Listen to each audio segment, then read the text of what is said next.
vamos a ver pues que efectivamente hay un blindaje sistemático y que la PUS sale por todos lados. Y bueno, y entonces con esta modificación, ¿cuándo se va a implementar? Se va a implementar en abril o mayo del año que viene, cuando esté el reglamento. Mientras tanto, va a seguir la impunidad, ¿no? Mientras tanto, van a seguir los jueces corruptos y los fiscales en sus cargos, y el pueblo tendrá que esperar como siempre. Y entonces por eso es esta indignación, por eso es esta ganas de salir a la calle y protestar, porque el pueblo no puede esperar un minuto más. Y entonces aparece esa actitud, a veces poco comprensiva, de que tenemos que analizar de manera pormenorizada las cosas, y en realidad lo que la gente siente y percibe es que no existe una sintonía, una voluntad firme de lucha contra la corrupción y de resolver esta injusticia que es parte cotidiana de nuestra patria. Si estas reformas van a resolver los problemas de fondo, por supuesto que no. Vamos a avanzar de todas maneras, porque si resistimos estas reformas, claro, ¿cuál será nuestra actitud cuando hablemos de la necesidad de una asamblea constituyente, de un cambio integral de la Constitución, para tener un país mucho más justo, para erradicar de verdad la corrupción y tener un Estado con más controles, ¿no?, con más cerrojos frente a la corrupción? Y no pues esa lógica de que aquí la corrupción es una cuestión de personas, entonces vamos a ir a buscar a la abuelita del corrupto para sancionarla porque es un tema de hogares disfuncionales. Por supuesto que hay un tema de moral individual, pero también es cierto que tenemos un Estado absolutamente permisivo con la corrupción. Los 16.000 millones de exoneración a las grandes empresas no es un tema solo personal, es un tema de política de Estado, como también los presupuestos míseros que reciben muchos ministerios claves para el cuidado social o las leyes laborales que tenemos. Y esto también, esta indiferencia es parte de la corrupción, señor presidente.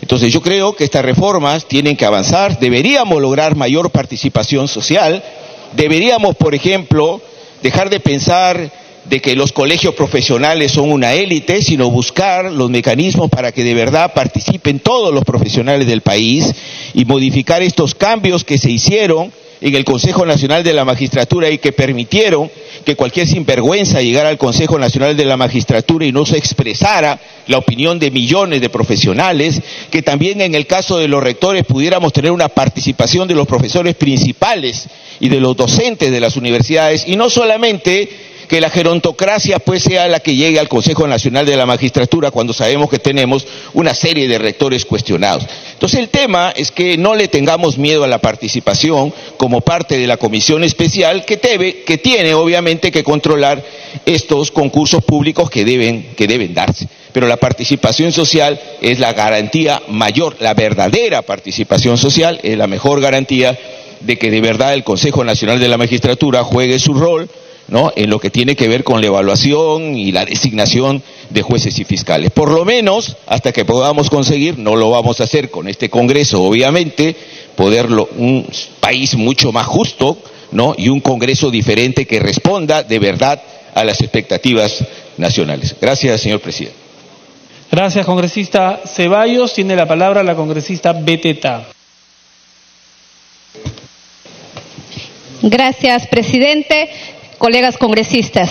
Presidente, una vez más, este Congreso de la República demuestra capacidad, responsabilidad y seriedad cuando quiere hacer bien las cosas. Cuando quieres hacer las cosas a medias, seguramente a mí me preocupa. Por algo debe ser, que salga como quiera las leyes. Pero debo de saludar, presidente, la madurez política de todos los colegas congresistas. Madurez política que han tenido para poder trabajar con responsabilidad varios artículos en la cual se ha podido evidenciar una vez más la improvisación del Ejecutivo al haber enviado propuestas que de alguna manera ni siquiera estaban bien articuladas. Eso demuestra que simplemente querían aprobarle al caballazo. De manera prepotente querían imponer su razón y no la que prima la Constitución y el reglamento del Parlamento.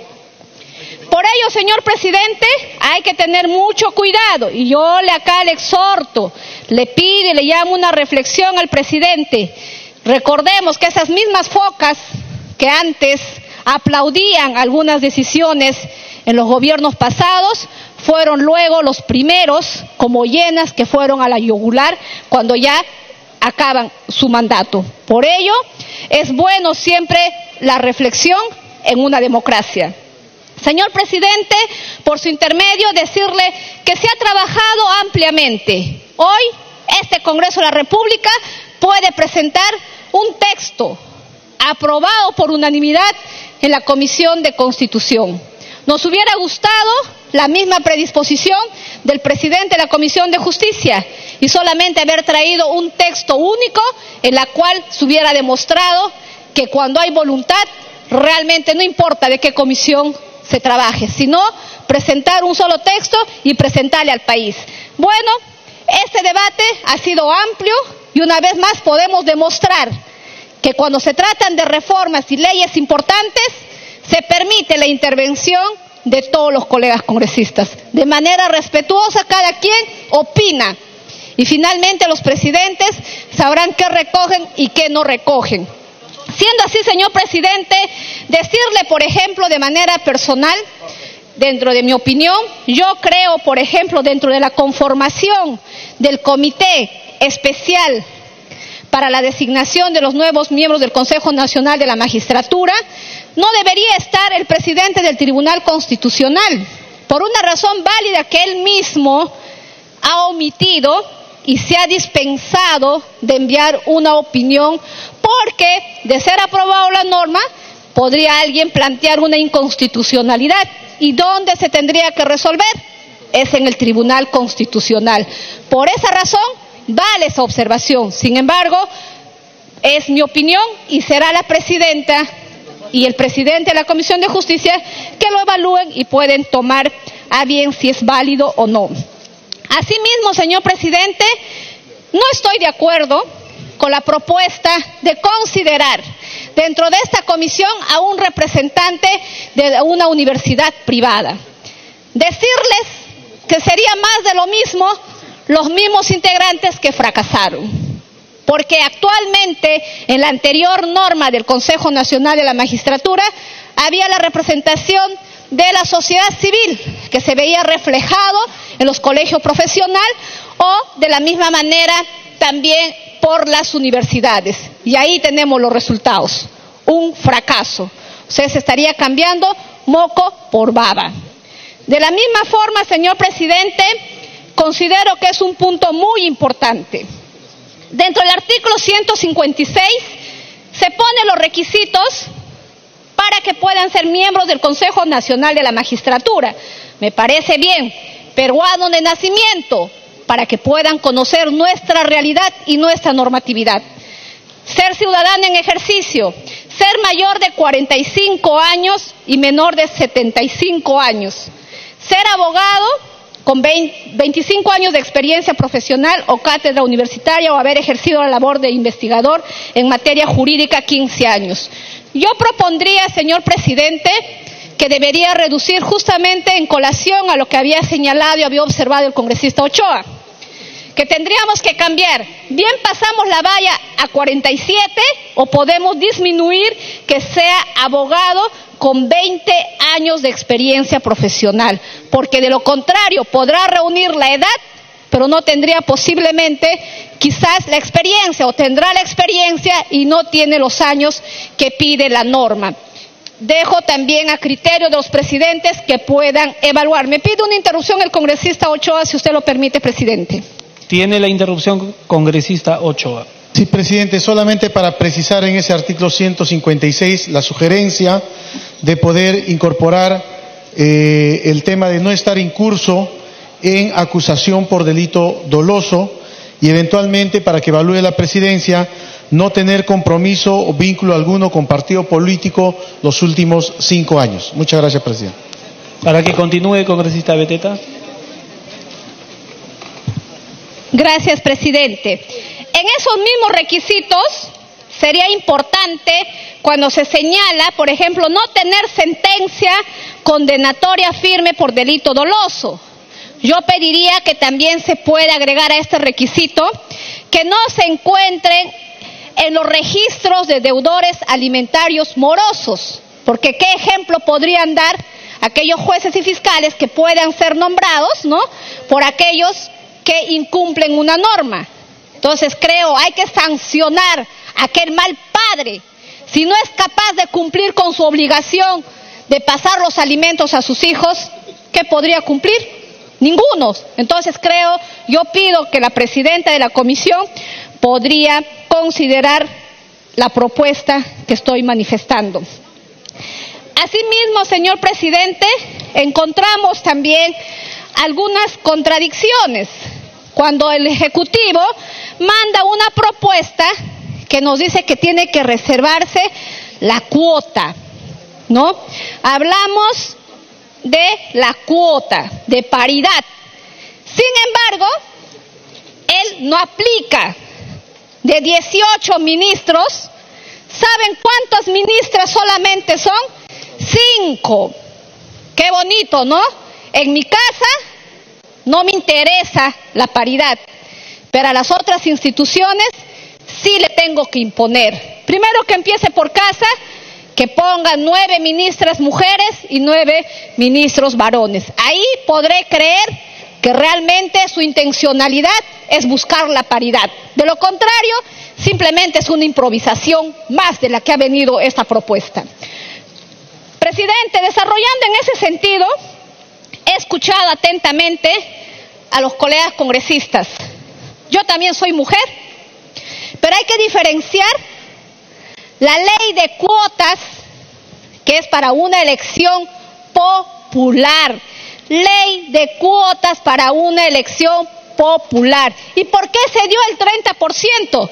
Como muy bien me parece correcto que la congresista Wilka haya saludado esa lucha que gestó la congresista Luz Salgado. Es válido reconocer cuando se reconocen que congresistas en este Parlamento, integrantes de la bancada Fuerza Popular, siempre se ha preocupado por la participación de más mujeres. Esa es una muestra que siempre apostamos para que más mujeres puedan tener oportunidad en la vida política. Siendo así, señor presidente, hay que diferenciar. Tiempo adicional. Gracias, presidente. Hay que diferenciar una elección popular que sí efectivamente merece esta cuota. Por favor, asesores. Merece esta reserva de cuotas para que las mujeres puedan tener mayor oportunidad. ¿Por qué? Porque es una competencia totalmente diferente a la de mérito. La meritocracia no podemos nosotros pretender confundir y decir que no, que la meritocracia también hay que reservar las cuotas para las mujeres, porque de lo contrario no vamos a tener mujeres. Eso es falso, señor presidente. Falso de toda falsedad. Porque ¿qué pasaría en este concurso de méritos? Que sean las 6 o 7 mujeres que aprueben el examen. Que ahí le vamos a decir, no, pues te castigo a ti, mujer, tienes que salir para dejar un espacio a un varón. O podría ser a la inversa. Y si seguimos hablando de ello, también saldrán otras. Tiempo adicional. Gracias, presidente. También querrán incluir otra representación, es decir, nosotros también queremos una cuota para que puedan entrar mis representantes. No distorsionemos, no malinterpretemos lo que es la meritocracia. ¿Qué es meritocracia? Capacidad, profesionalismo. No es de decir, pobrecita, eres mujer, ¿qué importa? No sabes. Desapruebas el examen, pero acá tengo tu reserva y siéntate. Eso no, presidente. Como mujer, nosotros las mujeres no necesitamos que nos traten como pobrecitas. Las mujeres solamente pedimos oportunidades. Y cuando se hace una elección, se llama un concurso de méritos, no hay límites que puedan participar más mujeres y que puedan participar más varones. Simplemente va a depender la voluntad de preparación, sea de varones o sea de mujeres. Entonces, señor presidente, creo con esta explicación queda demostrado que no seamos populistas. Para que pueda concluir, por favor. Gracias, presidente. Desde aquí quiero aprovechar y hacer un llamado.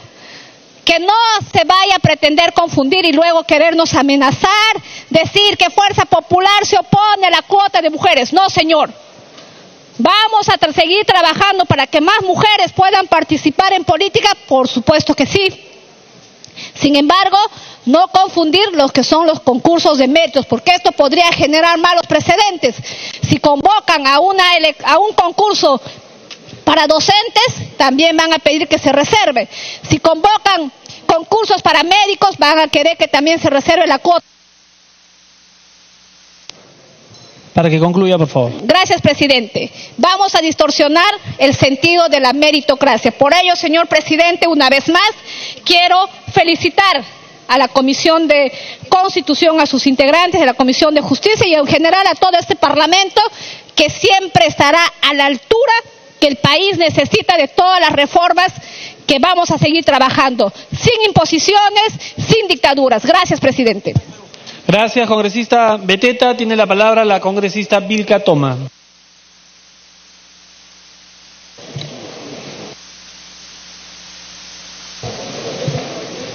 Muchas gracias, señor presidente.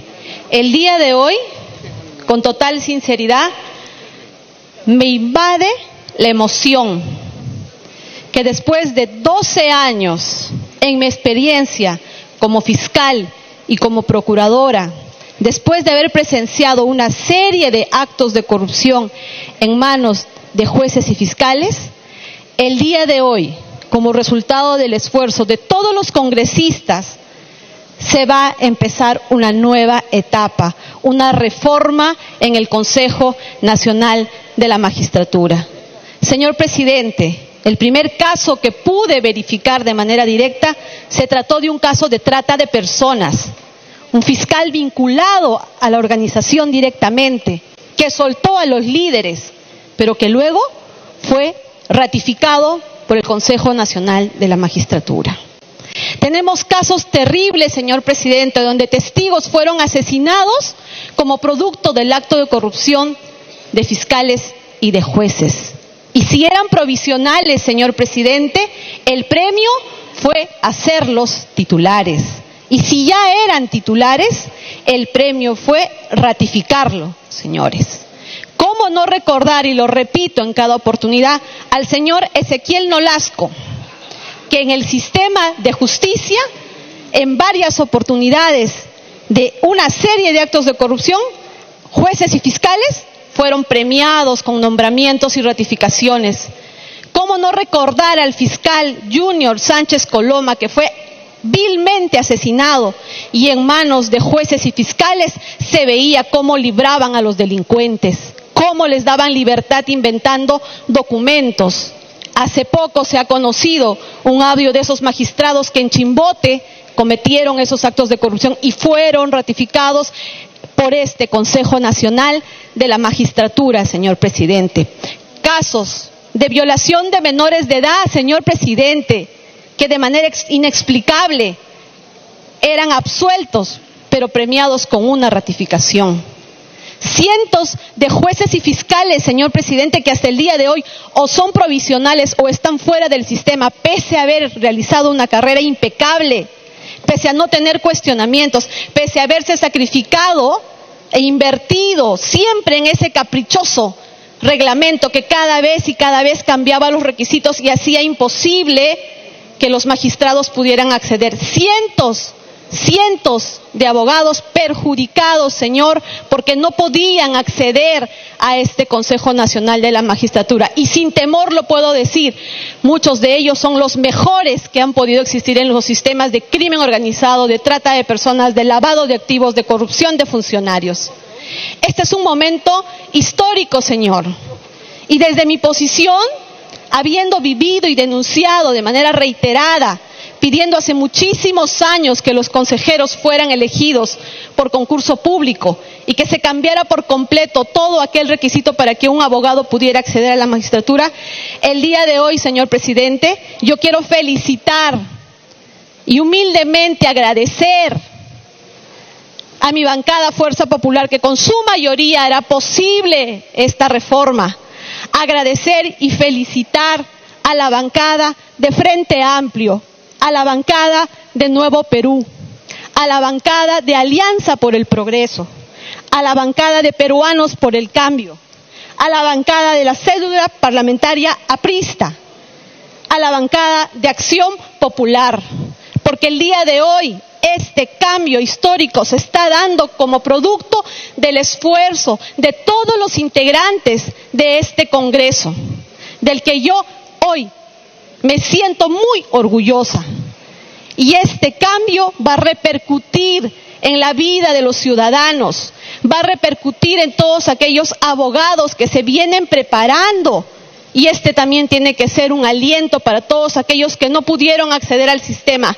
A todos los abogados, prepárense. Empezamos una nueva etapa, el sistema los necesita, el pueblo peruano necesita una verdadera justicia que no tenga precio, que no sea un premio a la corrupción. Reitero, señora presidenta, mi saludo y mi agradecimiento a todos los congresistas y empecemos esta nueva etapa, señora presidenta, cambiándole también el nombre. Me sumo al pedido del congresista Olechea para que se pueda, también en consenso, pensar en un nuevo nombre que le dé inicio a esta nueva etapa que sin duda cambiará el sistema de justicia. Muchísimas gracias. Gracias, congresista Vilcatoma. Congresista Rosas tiene la palabra.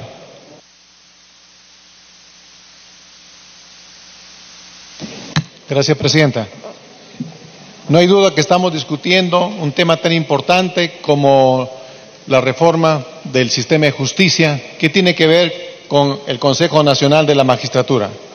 Es muy importante, presidenta, que todos podamos aportar y trabajar.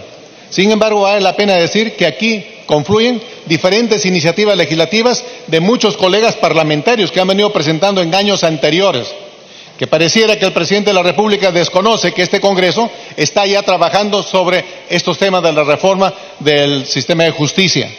Sin embargo, ¿sabe qué, presidenta? Lo que sí preocupa es que el presidente diga, convoco a una legislación extraordinaria, desconociendo que este Congreso está en plena sesión permanente, como el presidente lo ha declarado hace unos días. En segundo lugar, es preocupante también que el presidente diga, presento mis iniciativas legislativas y tienen que trabajarlo en tantos días. Comienza a exigir, a presionar y a demandar. Y no podemos vivir bajo el mandato imperativo del presidente. Él tiene que respetar este fuero parlamentario. Y, presidenta, un punto importante. Este gobierno ha derogado la ley de fortalecimiento familiar, lo que significa que no respeta la institucionalidad. Si no respeta la primera institución de la humanidad, ¿cómo va a respetar las otras instituciones? Quiere derogar la democracia, quiere cerrar el Congreso y nosotros no podemos permitir. Por otro lado, también habla de referendo y referéndum. Dice que el pueblo está con él, pero yo me pregunto, ¿qué pueblo? Porque ahorita los maestros en el Cusco, en Junín y otros lugares están levantándose en huelga. Los productores de arroz también. El pueblo más bien le está reclamando al presidente por no atender las necesidades de la población. Y él quiere tratar al pueblo peruano a punta de referéndum. La historia ya nos deja una enseñanza, una lección, que dictadores como Hitler coparon el poder por medio de referéndums. Y nosotros no podemos permitir eso, presidenta. No podemos nosotros rendir lo más valioso del ser humano, nuestra conciencia. No podemos rendir nuestra conciencia ante el altar del totalitarismo antidemocrático, antifamilia, antiperú, antivalores. Necesitamos trabajar con responsabilidad en el trabajo que nos corresponde y el pueblo peruano así lo conoce. Presidenta, para alcanzar algunas propuestas a la presidenta de la Comisión de Constitución, diría que se tome en cuenta 20 años de experiencia a los abogados que estarían postulando, tal como la Comisión de Justicia también lo ha considerado, y que baje los años de investigador jurídico, porque quienes investigan por 15 años o más en el Perú, ¿sabe quiénes? Los asalariados por las ONGs que se dedican toda su vida a investigar sin ningún resultado. En el Perú los que investigan son los que hacen su posgrado, maestría y doctorado, que dura 3, 4, 5 años nada más. Por eso que se bajen los años de investigador jurídico a 7 años. Y por supuesto, presidenta, yo creo que debemos entender el mérito que tienen las mujeres. No se le puede quitar mérito dando un porcentaje de 50%, porque ¿Qué sucede? Si la mayoría, el 80 o el 90% asumen el Consejo Nacional de la Magistratura, está bien, porque se lo han ganado por sus méritos y no por una imposición legal. Así que es tiempo de valorar, dignificar a la mujer y que el pueblo peruano se deje de engañar por discursos altilocuentes que parecen verdad cuando esconden una falsedad. La mujer no puede ser vista de manera débil, victimizada, discriminada, todo lo contrario. La mujer tiene dignidad, tiene valor, tiene valía, tiene decisión. Y tenemos que ponderar bien la importancia y el mérito que tienen las mujeres. Presidenta, para terminar, creo que todos nosotros debemos trabajar en bien del Perú. Y por supuesto, decir al gobierno de turno que se dedique a atender las necesidades de la población y no estar confrontando entre poderes. Todo lo contrario, los profesores esperan, los enfermos esperan, los que están en provincias esperan sus carreteras, sus puentes, sus colegios, sus hospitales. Y no es un asunto acá de confrontar poderes, sino de trabajar. Este Congreso le ha dado facultades legislativas y, señora Presidenta, ha sacado más de 100 decretos legislativos. El día domingo, 28 decretos legislativos. La pregunta es, ¿ha solucionado el problema del país? No. Este Congreso le ha dado presupuesto al Ejecutivo. ¿Ha solucionado los problemas de los peruanos? No. Y el pueblo peruano debe saber que el problema no está en este Congreso, está en el Ejecutivo, que es indolente y vive a espaldas de la población peruana. Gracias, Presidenta. Gracias, congresista Rosas. Congresista Donaire tiene la palabra.